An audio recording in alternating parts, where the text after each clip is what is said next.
සුන්දර සහ ඉතා දියුණු රටවල් අතරින් ලෝකයේ තියෙන සුවිශේෂී රටක් හැටියට ජපානය හඳුන්වන්නට පුළුවන්. ජපාන් ජාතිකයෝ සුන්දරෝතම මව් රට හඳුන්වන්නේ නිහෝන් නැතිනම් නිපෝන් කියලා. පැසිෆික් සාගරයෙන් වගේම බටහිරින් ජපන් මුහුදෙන් මායිම්ම මේ සුන්දර රට ආසියා මහද්වීපයේ දුන්නක හැඩෙන් පිහිටා තියෙනවා. හිරු නැගෙන දේශය යන විරුදාවලියගත් මේ ජපානය ගොඩාක් ලස්සන වගේම ගොඩාක් පිරිසිදු රටක්. ජපානයේ සතු මුළු භූමි ප්‍රමාණය වර්ග කිලෝමීටර් 3,77,915ක් පමණ වෙනවා. ඒ වගේම මේ සුන්දර ජපාන් රට හොන්ෂු, හොකයිඩෝ, කියුෂු, ශිකුකු යන ප්‍රධාන දූපත් 4ක් සහ තවත් අවශේෂ දූපත් රාශියකින් තමයි නිර්මාණය වෙලා තියෙන්නේ. මේ ප්‍රධාන දූපත් 4 විශාලත්වය වර්ග කිලෝමීටර් 3,62,000ක් පමණ වෙනවා. උස් කඳු පහත් මිටියාවත් වගේම ගංගා, ඇලදොල, විල් ආදී භෞතික ලක්ෂණ වලින් මේ ජපාන් දේශය වඩාත් සුන්දර ස්ථානයක් බවට පත් වෙලා තියෙනවා. අපි ඊළඟට විමසා බලමු ජපානයේ ඉතිහාසය ගැන.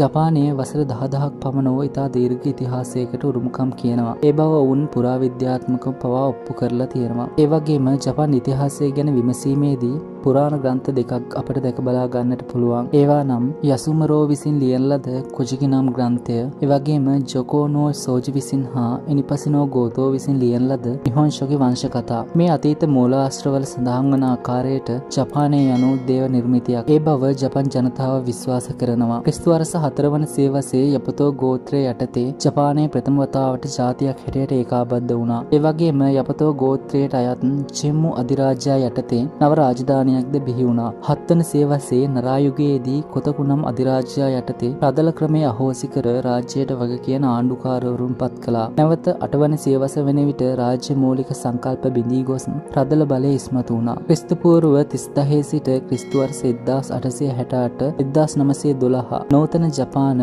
මේජි යුගය ආදී දීර්ඝ සහ වැදගත් යුග ගණනාවක් ජපාන් ඉතිහාසයේ ගවේෂණයේදී දැකගත හැක. මෙම පාලන සමයන් සහ යුගයන් අතරේ ඉතා වැදගත් යුගයන් හා පාලන සමයන් ගණනාවක් දැක ගන්නට පුළුවන්. ඒ අතරින් ටොකුගාවා පාලන සමය වැදගත් වන්නේ බටහිර ලෝකයට පාර වැසූ යුගයක් හැටියටයි. ඒ වගේම ක්‍රිස්තු වර්ෂ 1868 සහ 1912 මේජි යුගය ඉතාම වැදගත් යුගයක් හැටියට හඳුනා ගන්නට පුළුවන්. ඒ රදලයන් මත තිබූ පාලන බලය බිඳහැර අධිරාජ්‍ය බලය නැවත ඉස්මතු වීම නිසායි. ඒ තුළින් ජපානය තුළ නව ශිෂ්ටාචාරයක් ආරම්භ වුණා. ඒ දේශපාලන, ආර්ථික, සමාජ, සංස්කෘතික සහ අධ්‍යාපනික යන අංශවලින් ජපානය ලෝකයට විවෘත කිරීමෙන්. ඒ වගේම මෙම ජපාන් මේජි යුගය තුළ දැමූ අඩිතාලම නිසා තයිෂෝ සහ ශාවා යුගයන් වලින් ජපානය ඉදිරියට ගමන් කරද්දී දෙවන ලෝක සංග්‍රාමයට මුහුණ දුන් ජපානය ලැබූ පරාජය තුළින්ම ජයග්‍රහණය සොයා ගොස් අද පෙරදිග ලෝකයේ දියුණු රටක් බවට පත්ව සිටිනවා. ස්වභාව ධර්මයේ පදනම් කොටගෙන බිහි වුණු ශින්තෝ ධර්මය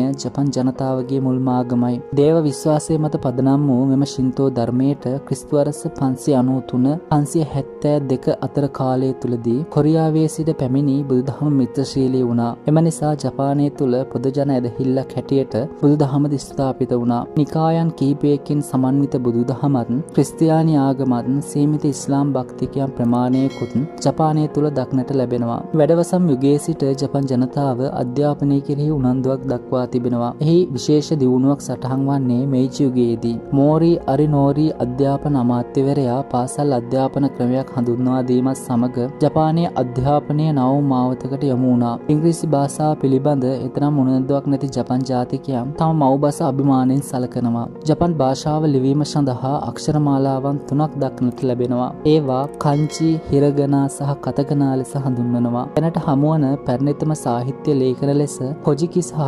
නිහොන්ෂෝකි හැඳින්වෙනවා. ඒ අතර 8 වන සියවසේ ලියවුණ පිරිපුන් සාහිත්‍ය කෘතීන්ද හමු වී තිබෙනවා. ලෝක සාහිත්‍යයෙන් ජපන් සාහිත්‍යයට පමණක් ආවේනික වූවක් ලෙස සැලකෙන හයිකු කවි හඳුන්වන්නට පුළුවන්. වත්මන් ජපන් පාලනය සිදුවන්නේ ක්‍රිස්තු වර්ෂ 1947 හඳුන්වා දුන් ව්‍යවස්ථාවට අනුවයි. මේ ව්‍යවස්ථාවට අනුව සියලු බලතල හිමිව තිබුණු අධිරාජ්‍යයා ජපන් ජාතියේ සංකේතයේ බවට පත් කර තිබෙනවා. එය හිරෝහිතු අධිරාජ්‍යයාගේ සිට සිදු වූවක්. ඒ අනුව අගමැති ප්‍රමුඛ ඇමති මණ්ඩලයකට විධායක බලතල හිමි වී තිබෙනවා. සියලු ව්‍යවස්ථානුකූල පියවර පිළිබඳ තීරණ ශ්‍රේෂ්ඨාධිකරණයට හිමි වී තිබෙනවා. ප්‍රාන්ත 47කින් යුත් පළාත් පාලනයක් යටතේ බහුපක්ෂ ක්‍රමයක් ජපානය තුළ ක්‍රියාත්මක වෙනවා. ජපානයේ අභ්‍යන්තර ආරක්ෂාව වෙනුවෙන් පමණක් හමුදා පොලිස් බලඇණයක් පිහිටුවාගෙන තිබෙනවා. දෙවන ලෝක යුද්ධයට පසු ඇමරිකාවේ අනසකට යටත් වුණු ජපානය 1952 අප්‍රේල් 28 සාම ගිවිසුමක් මගින් පූර්ණ නිදහස ලබා තිබෙනවා. ජපානයේ වැදගත් ස්ථාන ලෙස